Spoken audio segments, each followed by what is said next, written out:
The story of an empire does not always end with fire and steel. Sometimes it ends with rot, and few empires in history wore their rot as beautifully, as tragically, as the Byzantine Empire. Imagine this: the emperor of Byzantium, seated on a golden throne that could rise into the air by hidden gears. Around him, mechanical lions roar, jeweled birds flap their wings, and courtiers fall to their knees as though in the presence of God himself. To the faithful, this man is not just a ruler. He is the living embodiment of divine will, a figure cloaked in purple, the sacred dye of eternity. Purple was no ordinary color. It was torn from the bodies of thousands of murex snails, harvested drop by drop from the sea, until its value outweighed gold. To be born in the purple, porphyrogenitos, meant not only that you were an imperial child, but that you were a creature of destiny, a being touched by heaven, set apart from mortals, untouchable. But beneath this shimmering illusion of immortality, something else festered. Because in Byzantium, purple did not just mean majesty, it meant suffocation. It meant a prison of ritual, paranoia, and betrayal, and the same color that promised eternity often delivered only horror. Step inside the great palace of Constantinople. Mosaics glitter on every wall, lamps burn night and day, and incense coils into the air like smoke from a funeral pyre. Courtiers whisper, priests chant, and every gesture is rehearsed to perfection. The emperor cannot eat without ceremony. He cannot walk without processions. He cannot speak without scripture. The palace was less a home than a theater, and the emperor was both its god and its prisoner. Children born in the Porphyry chamber, a dark red stone room meant to embody the womb of eternity, were hailed as divine heirs. But they were also cursed. Their every step watched, their lives decided before they could speak. To be born in purple meant to inherit not freedom, but chains gilded in silk. And the chains were heavy. For within the palace, love was dangerous. Family meant betrayal, and the throne was a death sentence. Brothers blinded each other so that rivals could never rule. Sisters were forced into cloisters, their beauty hidden beneath black veils to prevent dynastic threats. Sons were castrated by their fathers to ensure they could never produce heirs. And all of this, chillingly, was done in the name of purple, the same color that the people bowed to in the Hagia Sophia. Imagine the young emperor Constantine XI, crowned as a child, paraded before the people as a divine image of innocence. Yet behind the curtains, real power was in the hands of eunuchs and regents who saw him not as a son of heaven, but as a pawn in a bloody game. He would grow up not in freedom, but in suspicion. Every servant a potential poisoner, every embrace a dagger in disguise. Or take Empress Irene, the woman who once ruled as Augusta. She ordered her own son to be blinded inside the palace where he had played as a child, his screams echoing off the marble halls, so that she alone could hold the purple. When chroniclers wrote of her, they did not call her a mother. They called her a monster. This was Byzantium's paradox. The closer one came to the throne, the less human one remained. And yet, from the outside, Constantinople glowed like heaven on earth. Pilgrims entering the Hagia Sophia wept at its beauty, claiming it was a taste of paradise. The city's walls, the mighty Theodosian ramparts, were thought to be impregnable. Merchants spoke of its markets overflowing with silk, gold, and spices. To the world, Byzantium was eternal, but eternity was only a mask. Behind the incense, behind the mosaics, behind the purple, there was fear. Fear of betrayal, fear of poisoning, fear of the inevitable truth, that the empire was decaying from within. For the purple was not just a color of power, it was the color of bruises. The color of suffocation, the color of death. The illusion of purple is the illusion of all empires, that by dressing power in beauty, it will never rot, that by smothering cruelty in ceremony, it will never be seen. But in Byzantium, the illusion was the empire itself. Every ritual, every jewel, every drop of blood spilled in a porphyry chamber was a performance, and the audience was God. And as the centuries passed, the performance grew darker. The more the empire clung to its sacred dye, the more it seemed to bleed. This is the story of Byzantium, not the story of golden mosaics or holy empires, but of purple, the color that promised eternity and delivered death. Power in Byzantium was never stable. The throne was not a seat. It was a blade balanced on a thread, and the moment an emperor sat upon it, the countdown to his destruction had already begun. Behind the golden curtains, the palace was a hive of shadows, eunuchs, generals, priests, and empresses, all whispering, all plotting. They wrapped the emperor in silk, called him divine, kissed his purple robes, and then, when the moment came, they strangled him with those very silks. The Byzantines perfected a method of killing that was both silent and symbolic. The silk cord. To spill imperial blood was considered sacrilege. So instead, rivals and conspirators slipped a loop of silk around a royal throat and pulled until the purple gasped its last. The victim's body, unmarked by blades, was a corpse fit for heaven.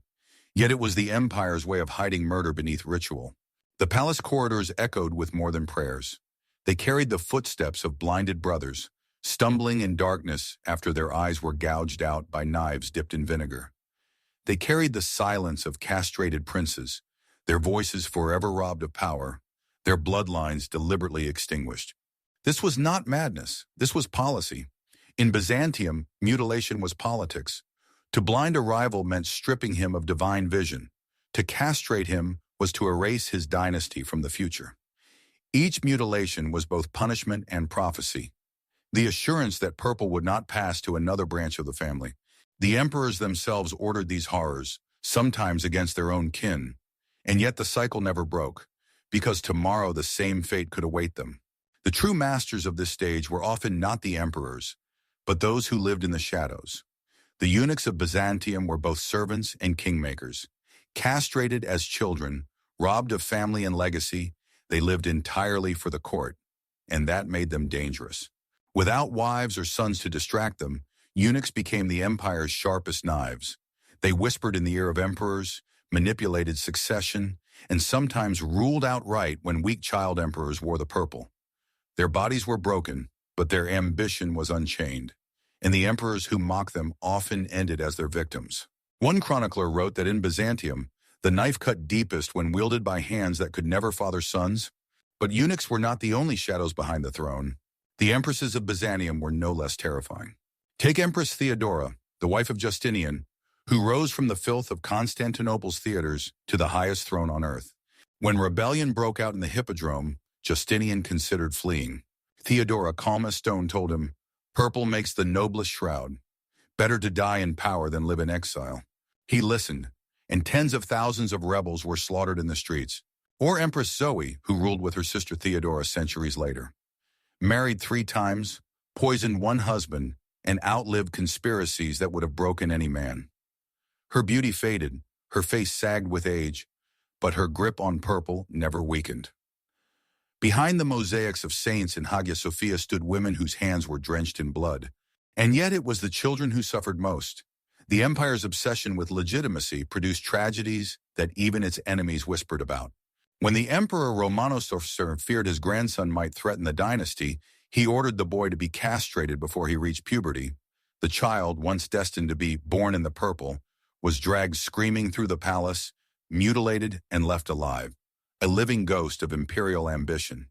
Or the case of Michael V, known as the Caulker's son, who rose from obscurity to seize the throne. His adoptive mother Zoe made him emperor, but when he betrayed her, the people stormed the palace.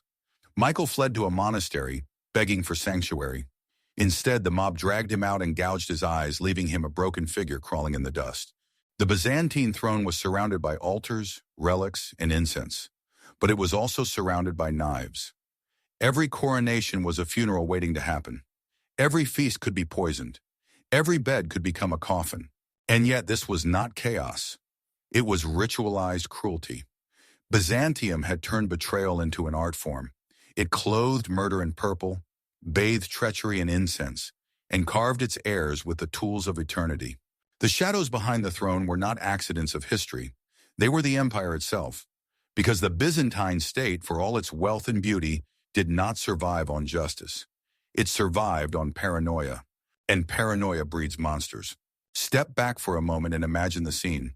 In the palace's Porphyry chamber, a newborn child is laid on silk cushions, hailed as the heir of heaven. Incense fills the room, courtiers bow, and the child's tiny fist clutches at nothing. But everyone in that chamber knows the truth. That child may grow to be emperor, but he may just as easily grow to be blinded, strangled, or castrated. Another sacrifice to the purple. The empire raised its rulers like lambs for the slaughter, and the slaughter was always close at hand. The Byzantine throne was never simply inherited. It was stolen, defended, mutilated, and drowned in blood. The shadows behind the throne were not whispers. They were screams muffled by incense. And as the centuries passed, the rituals grew heavier, the paranoia sharper, and the shadows darker. This was the empire's secret. The purple did not only crown emperors, it killed them. An empire does not collapse in a single night. It rots slowly, like a body left too long in the sun, perfume masking the stench. And Byzantium, for all its glittering mosaics and golden hymns, was no exception. The emperors still processed through Hagia Sophia, wrapped in purple, their heads haloed by candlelight. The choirs still sang, the priests still declared them God's chosen. But outside those walls, the truth was harder to ignore. The empire was bleeding. The armies that once marched from Persia to Italy shrank into mercenary bands, hired swords with no loyalty but silver. The once mighty navy was pawned off, its ships sold, its sailors dismissed, until Venice and Genoa ruled the seas that Byzantium once called its own. And yet the palace clung to ceremony. While soldiers went unpaid and peasants starved, the emperors still wasted fortunes on jeweled robes, golden processions, and elaborate court rituals. They still enacted the ancient theater of power, as though stagecraft could hold back enemies at the gates. It was as if the empire lived inside a dream and refused to wake even as the walls cracked. But the rot was not only military, it was spiritual. Byzantium called itself the New Rome, the guardian of Christ's truth, and yet it was consumed by schisms, heresies, and endless theological wars. Emperors blinded rivals not only for power, but for daring to worship Christ in a slightly different way. Priests excommunicated generals. Generals exiled priests, and the people were left bewildered. The color purple no longer meant divine eternity. It meant the color of a church council's ink, signing yet another decree of damnation. And always, behind the sermons, there was fear. Fear was what kept Constantinople silent when public executions turned the squares into theaters of cruelty. The hippodrome, once the site of chariot races, became a stage for punishment. Rebels were burned alive. Conspirators had their noses slit and tongues torn out before cheering crowds. Corpses were hung from the city walls as a warning to anyone who might dream of seizing the purple. One chronicler wrote of a prince paraded through the streets after being blinded, his hollow sockets covered only by stained bandages. The people crossed themselves, whispered prayers, and then went back to their lives. Horror had become a ritual, as familiar as Sunday liturgy. But even worse than the cruelty was the empire's refusal to see reality. When foreign ambassadors entered the great palace, they were led past mechanical lions that roared, golden birds that sang, and fountains of wine that sparkled in candlelight. They saw an emperor seated on a throne that rose to the ceiling as though heaven itself lifted him. To visitors, it was awe-inspiring. To Byzantines, it was a mask. Because outside the palace gates, Constantinople groaned with famine, riots, and fire. The markets were empty, the streets unsafe. The empire had become a theater in which the actors played gods while the stage itself crumbled beneath their feet. The irony was that the Byzantines knew this. Their historians, their poets, even their priests wrote of the decay. They compared their empire not to eternal Rome, but to a corpse, preserved by incense clothed in silk, but undeniably dead inside. And yet they could not stop. The rituals, the purple, the illusions, they had become the empire itself. To strip them away would be to admit the truth, that Byzantium was not eternal, that Byzantium was already dying. There is a kind of horror that does not scream, it whispers. And in the late empire, the whispers were everywhere. A merchant whispers that the Venetians now control the ports. A soldier whispers that the Turks are gathering across the Bosporus. A priest whispers that God has abandoned Constantinople. But the emperor still walks in purple, still raises his hands in blessing, still insists that Byzantium is heaven on earth. The people nod, bow, cross themselves. And then they go home to empty kitchens and collapsing walls. The rot was not only political, it was psychological. Imagine being an emperor in the 14th century.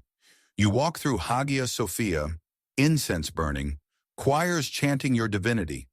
But you know, deep down, that your treasury is empty, your armies deserting, your nobles plotting, your enemies circling like wolves. You are a god in ritual, but a beggar in reality. It was a nightmare from which the emperors could not wake. They were prisoners of purple, forced to perform eternity even as time ran out. And in that nightmare, cruelty only deepened. When Andronicus IV rebelled against his father, he was captured and blinded, only to be allowed to live, stumbling through the palace halls as a reminder to all what betrayal cost. His son, John VII, would later seize the throne briefly, only to be cast aside, another pawn in an endless cycle of betrayal. Each generation repeated the pattern: strangulation, blinding, castration, exile, not accidents, but necessities of purple. The empire had turned cruelty into a language, and by the 14th century it was the only language Byzantium still spoke fluently. The rot of empire was not spectacular. It was not a sudden collapse. It was the slow drowning of a body in ritual, the suffocation of power in its own illusions. Byzantium did not fall because its enemies were stronger. It fell because it could no longer see itself. It clung to purple as though purple were eternal, when in truth it was only the color of death. By the time the Ottomans closed in, the empire was already a corpse. The walls still stood, the mosaics still glittered, the choirs still sang. But it was embalmed, not alive. The purple that once meant life everlasting had become the empire's funeral shroud. And the only thing left was for the final act of death to be played out on the grandest stage of all, the fall of Constantinople. On the night of May 28, 1453, Constantinople did not sleep. The city that had once been called the Queen of Cities, the jewel of Christendom, the second Rome, the eternal empire, stood silent beneath a black sky. Inside Hagia Sophia, thousands gathered for one last liturgy. Men, women, children, nobles, beggars, all pressed together beneath the glittering dome. The walls glowed with candlelight. Mosaics shimmered like fragments of heaven. Priests lifted the chalice, chanting prayers that echoed through the stone. And for the first time in centuries, Orthodox and Catholic stood side by side, their ancient hatred forgotten. One chronicler wrote, "It was as if angels themselves filled the church, singing for a city already dead, because outside the truth waited." The Ottoman army, 200,000 strong, the most terrifying force Europe had ever seen. Their cannons, massive bronze monsters forged by the Hungarian engineer Orban, sat in silence that night, but the people of Constantinople could still feel them. For weeks they had pounded the Theodosian walls, shaking stone that had stood for 1,000 years. Now the walls sagged, cracked, bleeding rubble like broken bone. The city was surrounded, by sea, by land, by fire. There was no escape. And yet the emperor Constantine XI Palaiologos still wore the purple. He was no sun king, no god wrapped in gold. He was weary, desperate, but unbroken. On that last night, he stripped away the crowns and jewels, donned simple armor, and stood before his people. His voice trembled, but did not break. "Brothers, we are of the same faith. Today we give our lives for Christ, for our families, for our city. There is no salvation in surrender. Better to die free than live enslaved." The words spread like fire. Men wept, priests blessed, and in that moment the purple regained its old power, not as theater, but as sacrifice. But sacrifice cannot stop cannonballs. At dawn, May 29th, the bombardment began again. Stones shattered, dust filled the sky. The Ottomans surged forward, wave after wave, ladders against walls, arrows blotting out the sun. The defenders, barely 7,000 against hundreds of thousands, fought like men possessed. Greeks, Venetians, Genoese side by side, hurling stones, pouring boiling oil, shoving ladders back into the sea of men below. For hours the city held. Hope flickered like a candle. And then a betrayal. A small postern gate, the Kerkaporta, left unguarded in the chaos, swung open. Ottoman soldiers poured in like a flood. The walls were breached. The Queen of Cities had been pierced at last. What followed was not a battle. It was a horror. The Ottomans stormed through the streets, cutting down all who resisted. The bells of Hagia Sophia rang madly, then fell silent as soldiers burst through its doors. The faithful who had gathered inside, who believed angels would descend to save them, were butchered or enslaved. The altar was smashed, the great dome filled with screams. One witness wrote, "The Holy Church became a slaughterhouse. Blood reached the marble knees of the columns. The illusion of eternity shattered in an instant. The empire that had survived 1,000 years of war, plague, and betrayal ended not with dignity, but with the screams of children dragged into chains. And what of the emperor? Constantine XI did not flee. Surrounded by a handful of loyal guards, he tore the imperial insignia from his armor and plunged into the fray. He fought in the streets, blade flashing, until he was swallowed by the tide. His body was never found. The last emperor of Byzantium vanished into legend, his blood mixed with the stones of his dying city. It was the final act of purple. Not ceremony, not illusion, only death. The aftermath was worse than the fall. For 3 days, Constantinople was given to sack. Homes burned, women violated, icons smashed. Thousands were slaughtered, tens of thousands enslaved. Hagia Sophia, once the jewel of Christendom, was stripped, defiled, and consecrated anew. The cross torn down, the crescent raised. The queen of cities, once the heart of an empire, became Istanbul. And Byzantium, the empire of purple, the dream of eternity, was gone. But the horror of its end was not only physical, it was symbolic. The Ottomans had not merely conquered a city, they had torn away the mask of 1,000 years. For centuries, Byzantium had insisted it was eternal, that the purple could not die. And yet, in the end, purple was trampled in the mud, soaked in blood, and forgotten. Even the last relics were scattered. The throne of the emperors carted away, the holy icons looted, the mosaics painted over. Byzantium itself was erased, as though it had never existed. The empire that had once claimed to be heaven on earth now lay in ruins. Its people sold in markets, its palaces left to rot. But here is the most horrifying truth. The Byzantines knew this was coming. They saw it in their crumbling walls, their empty treasuries, their endless rituals that masked decay. They smelled the rot long before the cannons fired, and still they clung to purple. Still they believed the lie. That is the lesson of Byzantium's death. Not that empires fall, all empires fall, but that when power becomes theater, when ritual replaces reality, when the mask matters more than the truth, death is not just inevitable, it is grotesque. Byzantium died not only in blood, but in delusion. The purple death. Even today, the mosaics of Hagia Sophia still glitter. Tourists walk its marble floors, marvel at its domes. But if you stand in the quiet, beneath the candles, you might feel it. The weight of the prayers that were never answered. The whispers of the people who believed angels would descend and save them. And you might remember that history is not only what shines, it is also what rots. The Byzantine Empire believed it was eternal, but in the end it died screaming in the streets of its own capital, swallowed in fire, blood, and betrayal. That is the truth beneath the purple. And the truth still stinks.